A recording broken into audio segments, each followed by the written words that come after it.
আল্লাহ যদি বলতেন বছরে 1 টাকা দেওয়া লাগবে, দুনিয়ার কেউ কথা বলতে পারত না। 1 প্লেট খানা নিলাম, খানা খাবো, প্লেটের খানার মধ্যে তরকারি নিয়ে তদন্ত করলাম 2 মিনিট 3 মিনিট 5 মিনিট, হাত বলে খানা পিওর খাও, চোখ আমাকে অ্যান্সার দিল খাও। লোকমা একটা উঠাইয়া যখন মুখে দিলাম, জিহ্বায় আটকায় দিয়া কয় ভিতরে নিস না, ভেজাল আছে। হাত বলে পিওর, চোখ বলে খানার লোকমা পিওর, জিহ্বায় বলে ঢুকাইস না, ভেজাল। কি ভেজাল?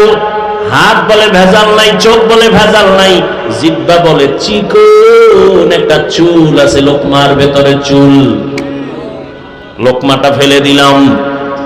এমন রহমতের আমার আল্লাহ সুন্দর একটা জবান দিছেন, এমন সুন্দর আওয়াজ। কে মানুষ কে অমানুষ পার্থক্য আমার হাত করে না, আমার এই জবান করে দিয়েছে। কারণ পশুর পা আছে, হাত আছে, চোখ আছে, কান আছে, সব আছে, কিন্তু কথা বলার আওয়াজ নেই। আল্লাহ আমাকে এত সুন্দর আওয়াজ দান করেছেন। আমার হাত দেখার জন্য এখানে কেউ বসেন নাই, চেহারা দেখার জন্য কেউ বসেন নাই, জবানের কথার মাধুরীতে আল্লাহ আপনাদের বসায় রাখছেন। এই নিয়ামত আমার আল্লাহর। আল্লাহ কয় এই নিয়ামত পাইয়া শুকর আদায় কর। কেমনি শুকর আদায় করবি?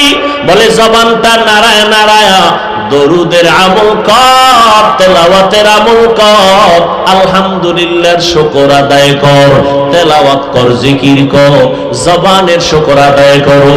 আল্লাহর দেওয়া বড় একটা নিয়ামত। আমার এই জবান আমারে পরিচয় দেয় আমি একজন আলেম, আমার জবান আমারে পরিচয় দেয় আমি একটা ভালো মানুষ, আমার জবান আমাকে পরিচয় দেয় আমি বেঈমান না মুসলমান, আমার জবান আমাকে পরিচয় দেয় আমি বাতিল না হক। আমার হাত পরিচয় দেয়, চোখ কে? জবান। শুকরে নেমত নেমত আতা আফজুকুনা, তুফরে নেমত আজকাফত বিরুকুনা। এবার বুঝো জবান একটা মারাত্মক অস্ত্র। বলে কেমন? কয় ব্লেডের মতো, ব্লেডের পার্শ্বেই ধার, ডানে মারবে কাটবে, বামে মারবে কাটবে, ব্লেডের সামনে কাটে পেছনে কাটে।